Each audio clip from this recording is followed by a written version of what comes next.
ញរស័តនៅក្នុងខ្យល់គួចប៉ាំងវិលវល់បងផាត់ឆ្ងាយត្រានត្រើយចាំពីស្អែកនេះទៅអូនត្រូវឃ្លាតមកហើយសល់ពាក្យផ្ដាំចុងក្រោយឲ្យបងថើខ្លួនពេលអត់ពីអូនសូមបងឆាប់មានថ្មីកុំនឹកអូនធ្វើអីគ្មានប្រយោជន៍ទេស្ងួនតែបើអូនមនុស្សល្អចាំយំដោយសារអូ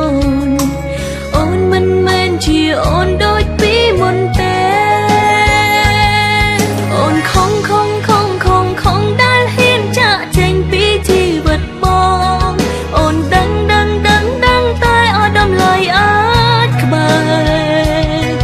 អូនធ្វើទាំងបងខំមិនមែនពេញដងនាងបាញ់ជាទេ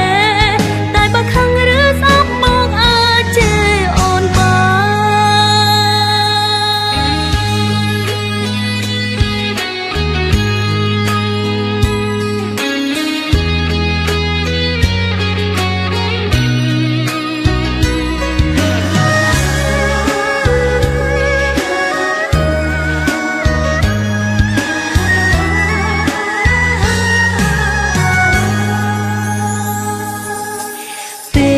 អត់ពីអូនសូមបងឆាប់មានថ្មី